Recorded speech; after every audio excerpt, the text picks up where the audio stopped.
Hello everyone and welcome to another I Pick My Butt video. We're bringing you more Archero today, and we're going to be going over 10 beginner mistakes that are slowing you down in the game. Don't forget, like, subscribe, we're bringing you a ton more Archero. Number 1, not doing the daily events. Now if you don't have the events yet, you're probably not far enough into the game. I believe it's either Chapter 3 or Chapter 4. Once you hit level 25, they become unlocked for you. But this is something, if you don't plan on playing Archero at all, you should at least get on and play either Up Close Dangers and Flying Bullets. Now, both of them will become available. I believe it's on Saturdays, could be Sundays, but these are something that's really going to help you advance the game, and I think a lot of people just skip over these. It's a great way to get gear, and also another wonderful way to get free loot. And the number 2 tip is you got to make sure you're using the right abilities. Obviously, Grace and Poison Circle don't compare to Invincibility Star at all. Now, yes, you might like either of those two, but really, if you're trying to advance, you got to pick the best ability possible. If you see my Chapter 3 video, you probably know that I picked Bloodthirst over Multi-Shot. And yes, you all have let me know by now what a terrible mistake that was, but I was a beginner, and there wasn't a video out there like this to tell me otherwise.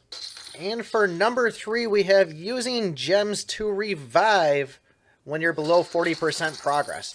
That's a terrible way to waste gems. Now, you obviously saw we had the ad there too. Definitely played the ad. This was just so I can show you that I was dumb enough to click on the 30 gems for it. But really, if you're not getting at least 40% through, so level 20 on those level 50 boards, or what would that be? Past level 5 on the 20, I'm not going to do much more math besides that there. It's hurting my brain. Now, if you're wasting those 30 gems at the beginning of the chapter, that could definitely be used better for something like Flying Bullets or one of the other events to just purchase one more. But I see a lot of people do that thinking that they're going to progress better.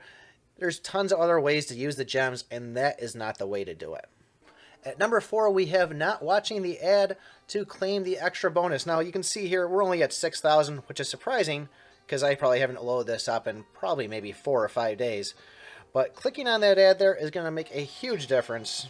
Now, obviously, we didn't get a lot of coins from that, but what I would say is when you load up for the first time of the day, definitely watch that ad then. If you're only seeing 1,000 or 2,000 coins, it's probably not worth it. But if you're sitting on 30, 40,000 coins, it's definitely a sure thing to do. At number 5, we have using the right gear. Not knowing what your gear actually does can really screw things up, especially if you're going in on Chapter 7 against some bosses and you aren't aware that, for example, the Falcon Ring is going to do damage to the airborne and the Bear Ring is going to do damage to ground units. Now, you might think that going in with a Serpent, for example, which is going to do damage to a range unit, well, that doesn't apply for the bosses, and that also goes for melee characters too. On top of that, knowing which armors are really going to run, and plus, are you doing a crit build? Are you doing a dodge build? If you want to know how those are calculated, we got other videos out there to show you. But really familiarize yourself with how these things work. There's tons of great resources out there, so you can go in with the best build possible. At number 6, we have the good old dismantling the gear. I would say never, as I'm going to do it here right now, never dismantle your gear, especially with ancient legendaries coming out. It just does not seem like a good reward for taking a piece of equipment that's tough to get. The drop rates are terrible, so don't dismantle. Hang on to every last little piece of gear that you have, because you never know when they're going to go and buff something or nerf something and change the whole aspect of what these things do. Like I said, ancient legendary, we didn't even know that was coming.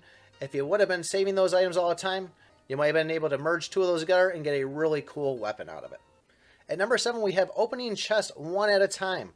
Now, if we open this golden chest here, the first one is going to cost 60, but every chest after that is going to cost an additional 50. Now, I would probably say probably do at least 3 at a time at the least. I usually shoot for 5 if I'm going to open them. Probably haven't opened any chests in a while because I'm spending those gems on the events.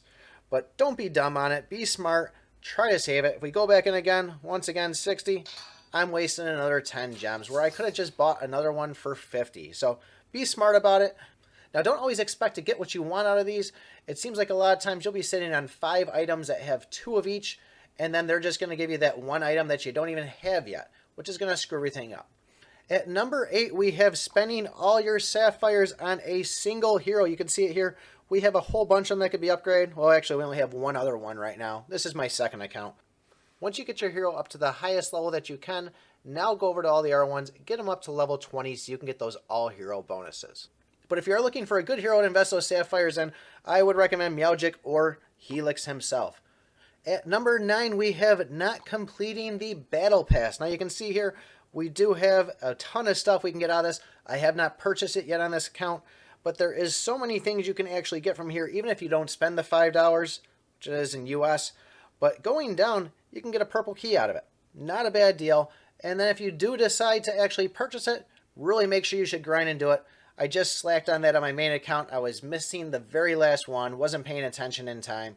But really, guys, this is a quick way that you can advance in the game, get a ton of neat stuff, just by completing the free side of it. Going into number 10, don't go away yet because I got a bonus one for you. You're going to be surprised hearing it come from me. But going to bed with full energy. You see we're sitting at 21 or 20. It's not bedtime, but let's just pretend. At least go in, play whatever board you're stuck on. Spend the 5 minutes and do this to burn up the rest of your energy. Get over to that wheel. Spin the wheel. Try to get whatever you can. You really don't have a choice on what you get. But the second we go in here, we're going to just kill ourselves. Don't go and close the app out. Run into guys. Kill it. And this would be a time where I'd say skip out on the free ad. But doing that, now we just got gems. We can go back in. And our bonus tip for you is stutter step. If you can, which I'm terrible at it because I don't typically stutter step. But this is a quick way that you can go and really speed up the progress through each chapter. I play more conservatively myself, so I don't really focus on trying to do it. I like to kind of keep the game as the way it was meant to. But this is a great way to actually go through and try to speed up killing some of these guys. But those are my 10 tips for you guys as a beginner that are slowing you down. Let me know if you found any of these things helpful. If you didn't, let me know one that I didn't throw in there. But don't forget, like, subscribe, and remember, I pick my butt.